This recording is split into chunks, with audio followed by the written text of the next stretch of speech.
otherwise known as the ultimate proof of the Royal Navy's jamminess.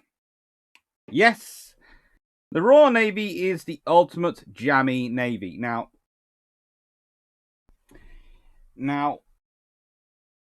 if you ever go and read something like Jack's Taxi or all the other various websites which have various definitions of Jack speak, which is slang for Royal Navy slang,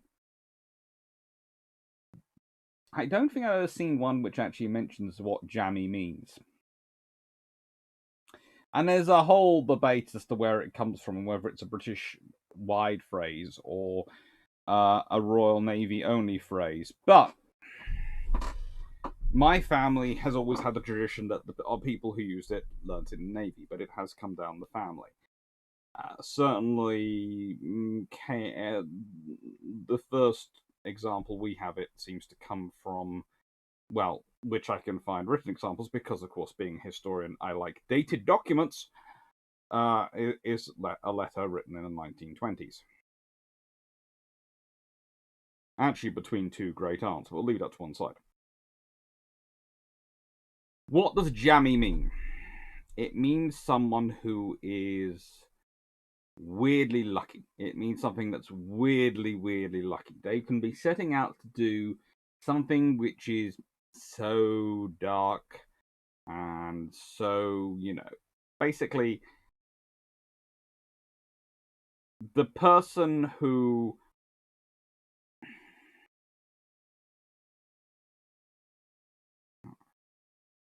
will do something very, very bad, something they know is bad, and will not only come out of it fine with nothing, and nothing done, no consequences at all, but will come out with a gold medal and a prize.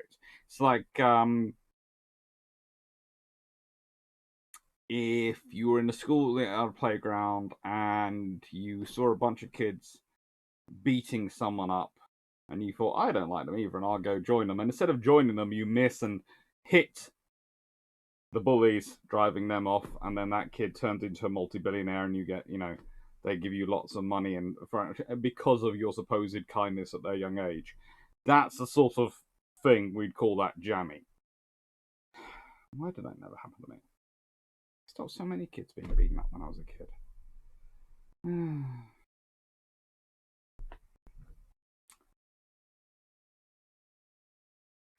Couldn't at least one of them gone on and become a multi-billionaire? It's so helpful. Anyway, the Challenger expedition. And what I'm going to do is I'm going to do something slightly different in this one, in that I'm going to have a picture of HMS Challenger here for the entire thing. So it's sometimes going to disappear, but I want you to think about this little ship because it's not a massive ship. And whilst this is the Royal Navy's official reasonings for going out, to investigate the physical conditions of the deep sea and the great ocean basins, as far as the neighborhood of the Great Southern Ice Barrier, in regards to depth, temperature, circulation, specific gravity, and penetration of light, to determine the chemical composition of seawater at various depths from the surface to the bottom, the organic matter in the solution and the particles in suspension, to ascertain the physical and chemical character of deep sea deposits and sources of these deposits, to investigate the distribution of organic life at different depths and on the deep sea floor. And for all this, the vessel is given laboratories for natural history, also sometimes called a dissecting room. And I know that should be animals, not animas, but I have just spotted that while recording this, and it's one slide, and it's one. Dang it. Steamboats. Thousands of small airtight bottles and little boxes to be packed in iron tanks to maintain the specimen integrity. A photographic room was installed main deck. There's also a very specialist.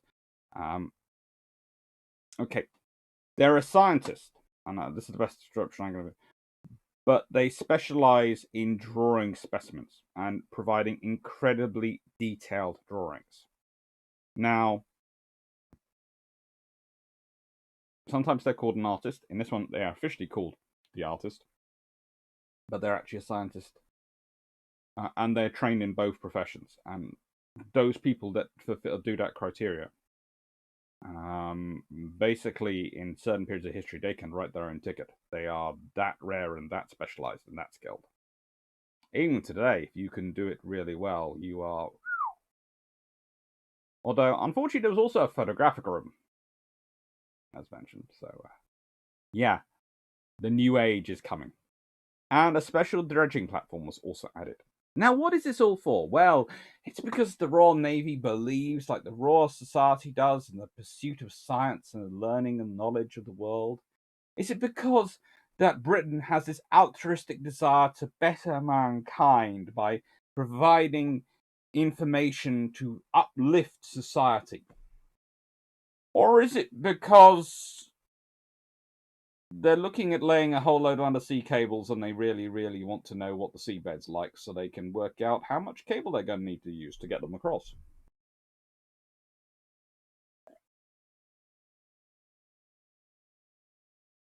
We all know what the reality is. But, hey, not only will they do all this science, provide more science as coverage than you can possibly imagine, as well as providing the necessary science and data for the cables. They'll also find the world's deepest point in the ocean, which is appropriately named the Challenger Deep. Yes, it's named for the ship. To this day. This is what I mean by jamming, okay? The cover is doing altruistic science. The reality is they're doing something pretty much everyone's going to be doing, but slightly dodgy. Because let's be honest, you're going to be going into a lot of other people's water while doing this survey. And they not only do that, but they come away with a big shiny prize. We found the deepest part in the world's oceans. Actually, and even better, it's done by accident because they are blown off course by a storm, do some random because they feel like it depth tests, and what do you know? We found it.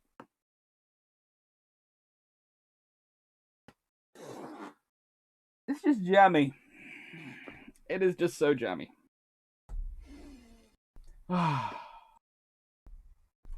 So here's the voyage, and you're probably going to look at me and go, okay, Alex, why are you saying covering 68,000 miles? I'm sure I've seen some places, some have gone roughly 70,000 miles, and some have even said 72,000 miles. Well, here's the thing. The naval officers at the time give it the distance as 68,000 miles, and I'm going to trust them to know how far they sailed. But there are some historians who've done some incredibly in-depth analysis, which I do not wish to discredit or disagree with too much, who have said that actually no, they think it works out further, and they think there was some issues with navigational accuracy in terms of measuring the distances, and that compile and build up over the 5 years they're at sea. Because this is the reason this is going out today. It's the 150th anniversary of it going to sea next year. The Challenger left the UK on the 21st of December 1872. It will be 150 years since the Challenger left the UK December next year.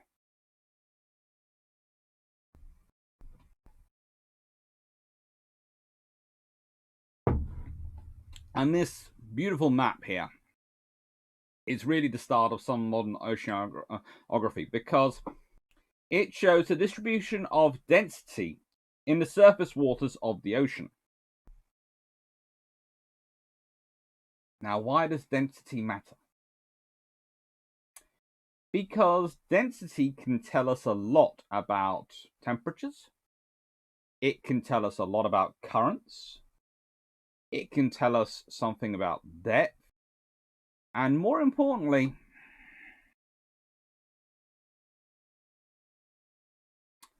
it can tell us something about oceanic composition, which helps us understand the mass of the planet we dwell on. Again, this is something which makes up 70% of the world's surface. It's not insignificant. But it's often, to an extent, overlooked, especially in the past, before the Challenger expedition. The Challenger expedition really did change the world. And yes, its cover mission and some of its results may sound rather Star Trekky, including that we're going on a 5-year mission to boldly test and scientifically examine places no one else has boldly tested and scientifically examined before. And there are many points in history, like when people discover, I don't know, the Americas, etc., and we put down, oh yes, we discovered America. Actually, no, you discovered the route to America. And even then, a guy called Leif Erikson might well have beaten you there first. But we'll leave that to one side. There are times in history when things get called discoveries, and there is an argument as to whether or not they're a discovery of the place or a discovery of a route to the place. Both have significance, okay? Let's be honest. But if there are people already living there, you're not the first people to discover it. You're the first people from your continent to discover the route to that continent, which is still a pretty big achievement. Okay, don't put that achievement down. That's still a pretty big thing. It's just a slightly different wording from how it often is presented. Well, this is undoubtedly is a first. It's the first massive worldwide survey. And it's given all this scientific billing, and it is grouped as so much science. Going the wrong way. But it's all crammed into HMS Challenger, which is a Pearl-class corvette. So think about that. They're going all this way in a rather small ship. Now, there are probably 3 reasons for using such a small vessel. 1, cost. It doesn't really affect the Royal Navy's bottom line to have such a small vessel sailing around the world. It also doesn't cost that much to have it sailing around the world. They can afford to support it wherever it goes. It isn't going to affect the Royal Navy's budget. 2, if you converted a cruiser or something bigger, that would affect the Royal Navy's budget. It would also have an impact on it. It would make it far more high profile in a military sense. Require far more crew. It could offer a lot more space for science and a lot more facilities for other things, but it would be an issue.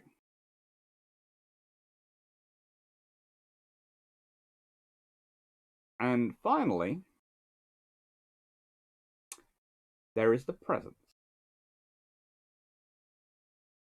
I've often talked in the past about sloops and smaller ships being used as the local presence vessels, with cruisers or larger ships turning up as being the station vessels, them doing sort of multiple port visits, but gunboats, sloops, etc., being more regularly seen. Because they're more regularly seen, they're not noticed. And yes, it might be billed as having scientists and doing a mass expedition, but people are going to go, oh, it's another sloop. It's one of the Royal Navy's corvettes one around. Who cares? They seriously, they just 3D print them, we swear. Before even 3D printing exists. We reckon that's what this is. They just appear. Seriously, I think you can imagine the conversation between 2 French admirals. Seriously, what I think happens is every time the Royal Navy actually cleans up its offices in the Admiralty buildings, while they're shaking behind the sofas, they just find some more sloops. No, and other admiral turns back to him and goes, "Oh no, it's not the Admiralty offices. No. What it is every time the Admiralty goes to sleep at night, if they've loaded a sloop with a particularly large load of coal and stores, the next morning they find 2 sloops. They just, in middle night, shaking starts, erupts, and you have a second one appear. Because the Royal Navy has dang near hundreds of these things running around. And some are called sloops, some corvettes, some third-class cruisers even appear at various points. It's just, there are so many small ships running around. Everyone's going, enough. So, if you want to fly under the radar, have a vessel which can do all the stuff you need to, won't affect your military, your actual naval warfighting capabilities, Corvette's the perfect choice. Weighs in at roughly 2,171 tons, or in tons burthen, though, is 1,465. Built in Woolwich Dockyard, not by Mitosis. No, not Mitosis. Actually constructed. She's launched February 1858. At least that's what Woolwich Dockyard claims.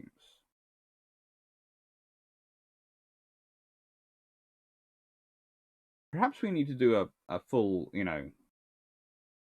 check on Woolwich Dockyard at some point, but on the area Woolwich Dockyard was, just to check the formological background going on there, just in case any ships were created by mitosis. Anyway,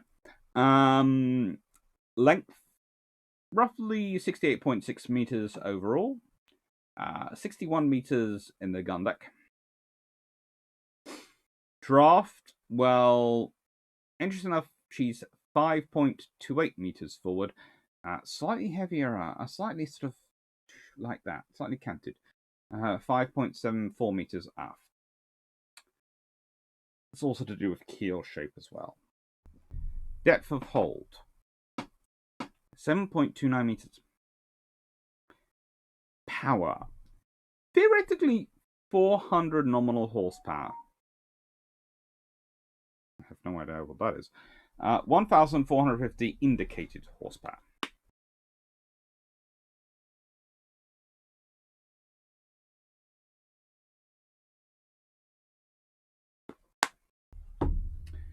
Propulsion came from a 2-cylinder trunk engine supplying a single screw. Yes, this ship has steam power. Now, that is a picture of Scott, which is a sister of Challenger. For such an important ship, there are lots of paintings of it, and for a ship that actually has her own photographic department on board, no one seems to take a photo of the ship. Seriously, the photographers in those days are annoying. They can even put aboard a ship, given a space on the ship for their laboratory, and they still don't take a photo of it.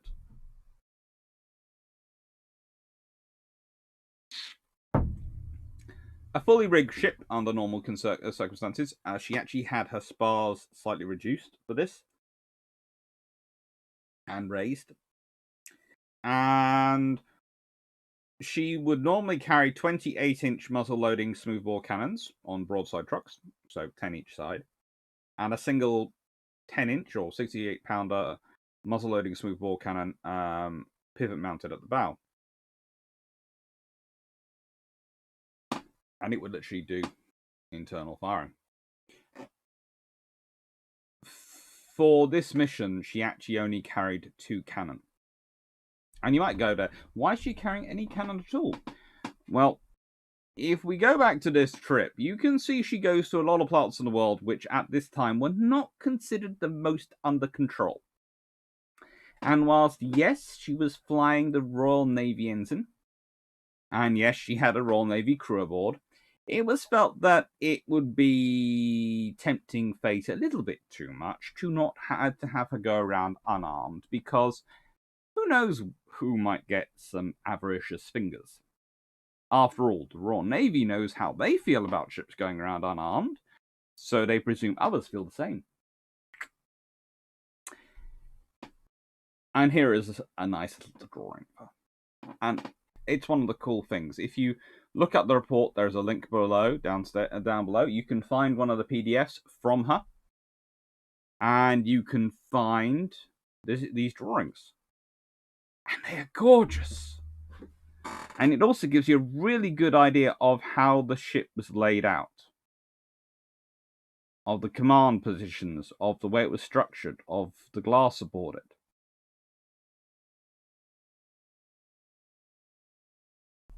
And you can go lower. And you can see what the lower deck was like, what the hold was like. Interestingly enough, we have the main deck, we have the top deck and the upper deck, we have the lower deck, and we have the hold. And one of the first things I looked for when I was looking at this was, I know there are 2 guns on this ship. All the listings, 2 guns are carried.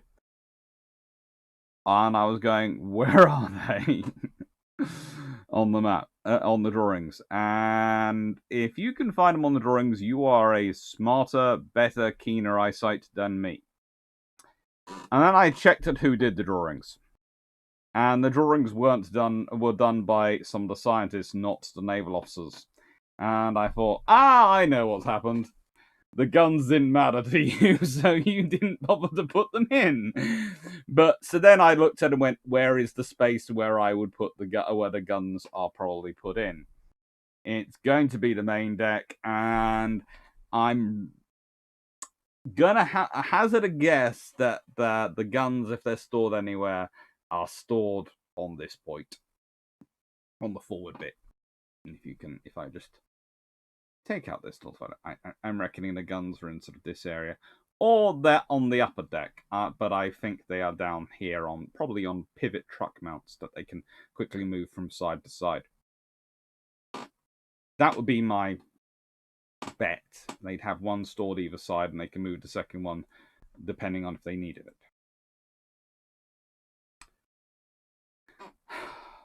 But it's a well-fitted out ship. As you can see, it's got a lot of space assigned for science, which is always useful when you're on a scientific expedition. And it's also quite a sturdy design shape. If you look at the ship, it is not going to get into too much trouble in the ocean's waters by its shaping.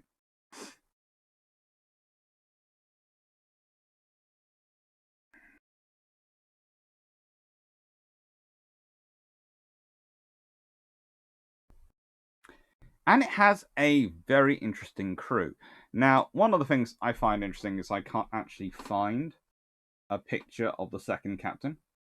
I've been looking for one, but I can't find his picture. Sadly enough, I can find lots of details about him, but I can't find his picture. Life happens. So we have no picture of Frank Toole Thompson, but that's a shame. We do have a picture of the first captain, George Strong-Nares, who goes on the senior rank. We have a picture of John McClure, the commander, the whole way through. He is Jimmy, the second in command for the entire cruise. So he spends the whole time on the ship. The top person changes. They are officers chosen because they come from the charting section of the Royal Navy, the hydrographic section, or the ones who are basically do the studies and oceanographic surveys as the Royal Navy has them on time already. So they're experienced in carrying out very methodical work, very close inshore and in hazardous conditions. They're also this is going to sound strange, but the Royal Navy was looking for officers who could deal with scientist types. Because they knew what they were taking with them. They were going to be taking some of the brightest brains in Britain and in the world along with them. And how do I put this? the only way I can describe it as, this is someone who works in universities and loves my colleagues and probably does fit into this category, is that Big Bang Theory, the comedy series, if you haven't seen it and you have no reference for this, but hopefully there's whatever time you're watching this, there's an equivalent of it. But it's a comedy series set where a large number of the actors are playing members of a physics department, an engineering department. They are quirky. They are individualists. They are fun.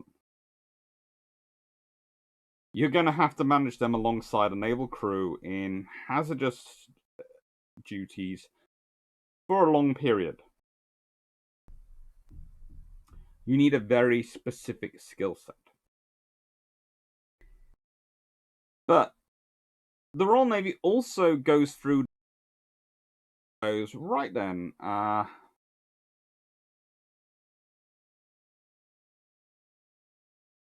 How much naval officers do we have who are scientifically minded?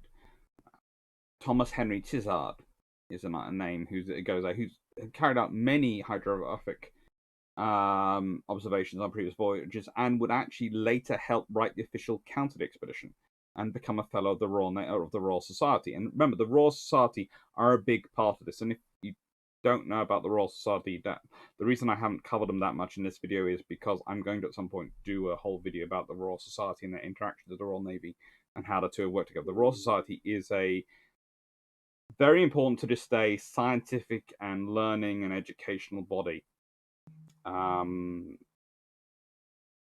exists to advance science in theory. Now, some of the personnel, for example, Nares and Aldrich, leave to take part in the British Arctic expedition in 1874, which is actually again led by Sir George Strong Nares, and it's basically sent to in an attempt to reach the North Pole via the Smith Sound. Yeah. The Royal Navy's doing a lot of scientific work here, and this is their scientific A team. And when they have to recall them for other duties, they send out barely good officers. Maybe not their scientific A team, but definitely not their B+ team at lowest. Maybe their alternate A team, the subs. These officers go on to very senior ranks. There is not an officer sent on this mission who you would call a regular officer. Not everyone goes on for a startling career, but that's possibly because of their own personalities. But they all are very, very good quality officers. And here are some of the instructions sent to Captain SGS Nares from on HMS Challenger. The Lords Commissioners of the Admiralty, having caused HMS Challenger to be specially equipped for a voyage of scientific research, and having appointed you to command, it becomes my duty, under their Lordships' directions, to furnish you the following hydrographical instructions for your guidance in the conduct of the expedition. Now, please note, this is not the full letter. Again, the link down below will take you to it, but it is, I kid you not, 3 pages long of A4. And it's amazingly detailed of who's in charge, what your duties are, what you're going to carry out, but it ends with this final section, which is just wonderful. The commanders-in-chief on the different stations through which you may pass will be instructed to afford you any assistance that you may require, and not to divert you from the special service on which you are employed. It will be your duty, therefore, to communicate with each of these officers as you may arrive within the limits of their respective commands. Their lordships have provided that in the event of any unforeseen circumstances depriving the expedition of the services of Professor Wyville Thompson, the scientific staff are to conduct their researches under their own immediate direction.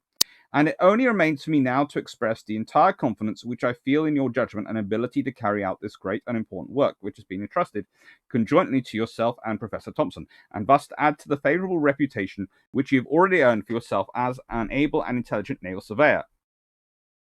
Now, that's a pretty bold statement.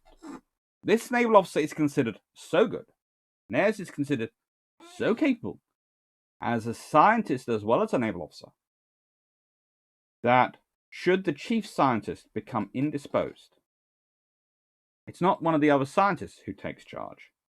It is Nares who takes charge of the science as well as the ship.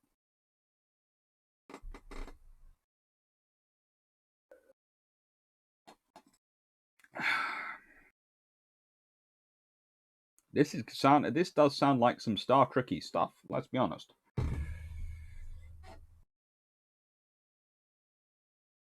But again, the link is down below, and I will not sit and read this all out to you because you'll probably go away going, But it's amazingly detailed and amazingly interesting. And yes, the link does take you to the Wayback Machine.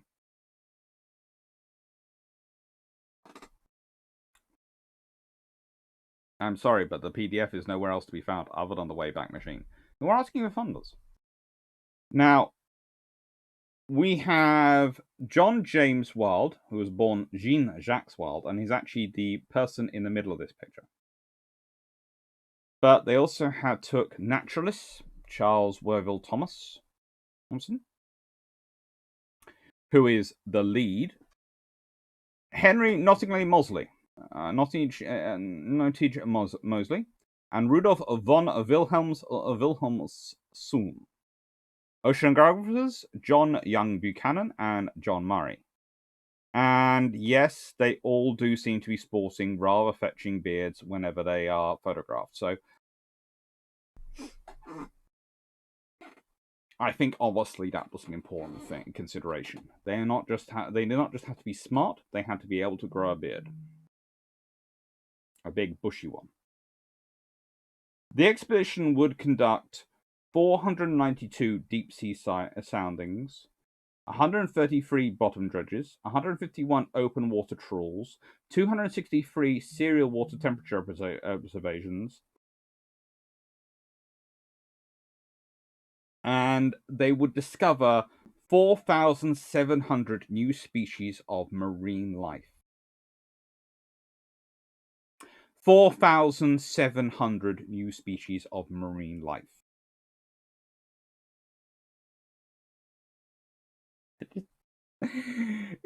When you start to look at the whole thing, you go, this took place 150 years ago. Yes, we can say it was a lot easier to discover. There were a lot bigger things that hadn't been discovered at that point in terms of life. But it's still 4,700 entire genuses came into existence practically.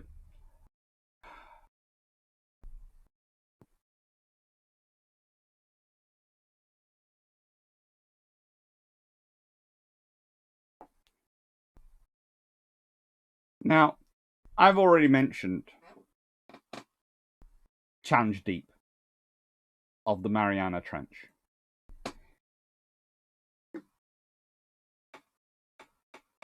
There are specimens and report are still currently held at the British Natural History Museum, and it's available online. You can go and download it, but let me just point this out. It is long. We will get into this, but 4,700 new species.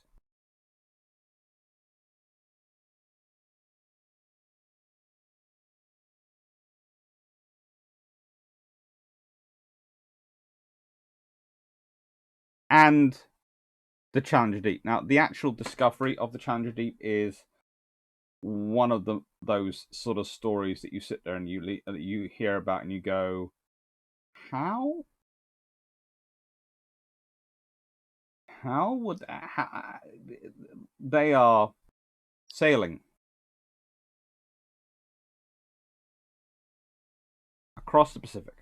They get caught in a storm. They try to avoid the big deep part of storm. They end up being driven north, and then they just do some soundings because they're there, so they might as well. And they found the Challenger Deep.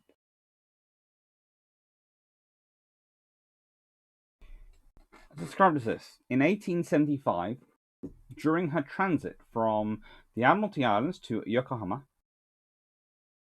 HMS Challenger was actually aiming for Guam, but was set to the west by baffling winds, preventing them from visiting either the Carolinas or Ladrones. Frankly, it's pretty much quite a big storm. The winds at the edge of it are what drive them. The naval officers recount it differently. Basically, they looked up and went, "No, we're not taking this. This is not in any condition to go in that. We're going to avoid that one." Yeah, no, we're going that way. The scientists write it up as baffling winds prevented them from visiting either of those islands. The naval officers are going, yeah, baffling. Yeah. The path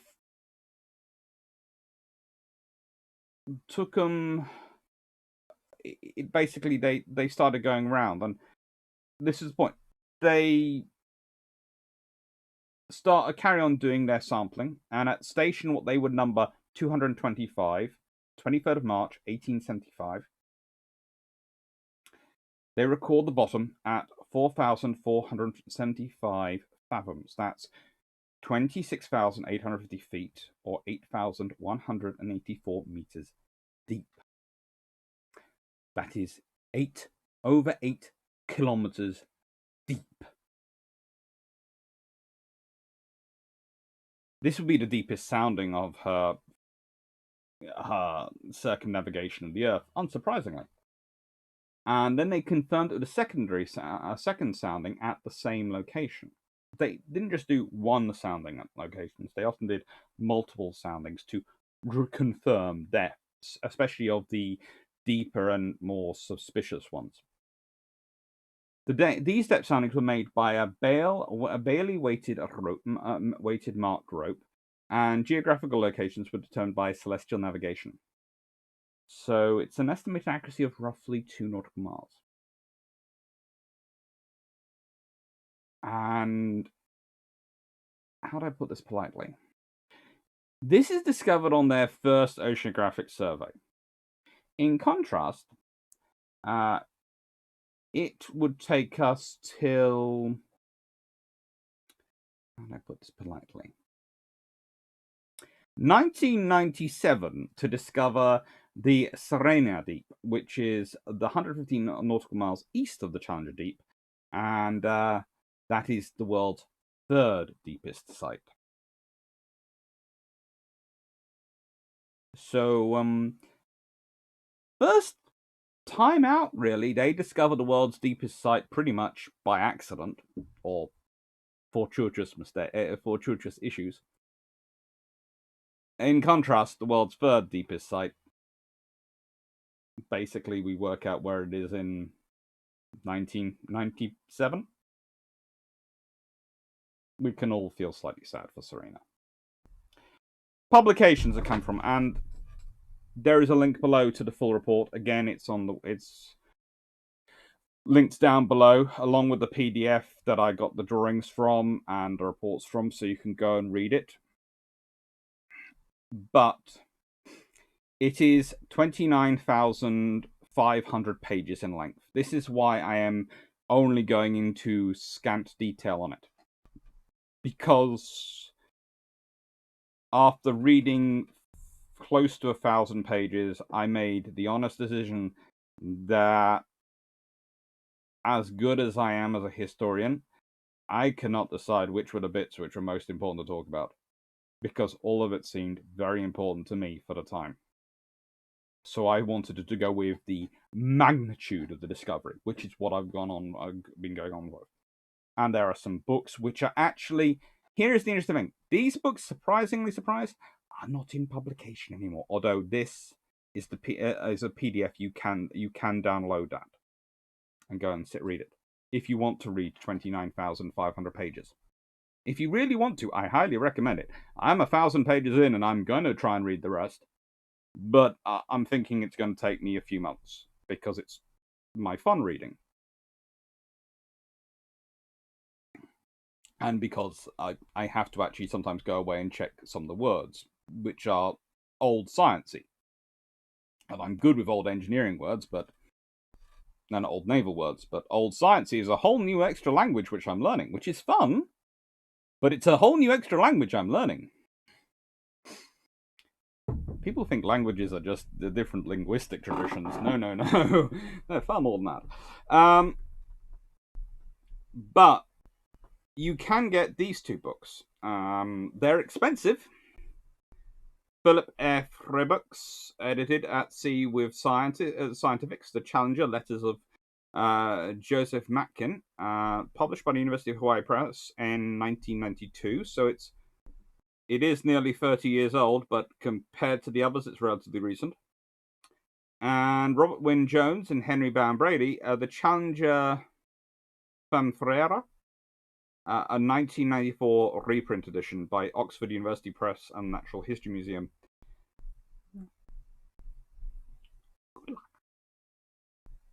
But no, please do go read them. They are really, really interesting, and, well, I hope you enjoy it. Legacy.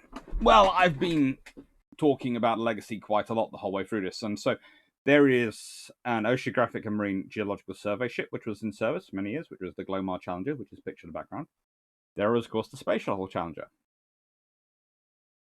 which is rather sad in a way what happened to her, when, let's be honest, this was a far more flimsy thing, and yet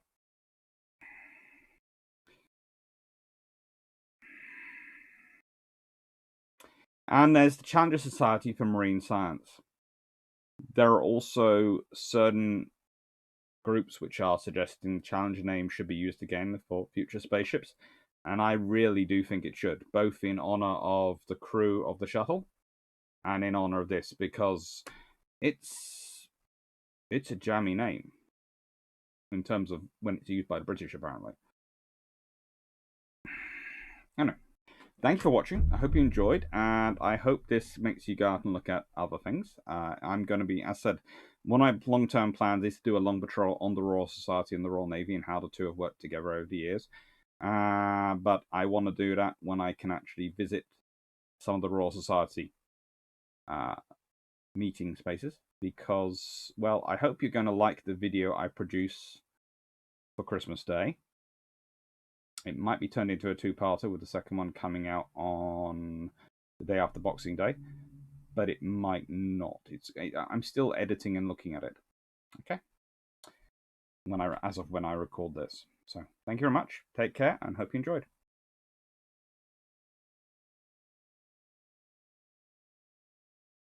And please follow and subscribe if you'd like more videos. I still have a competition going with my aunt a little bit to see if I can get to 10,000 subscribers by December the 31st. I doubt I'm going to do that, but you never know. Thank you very much, everyone.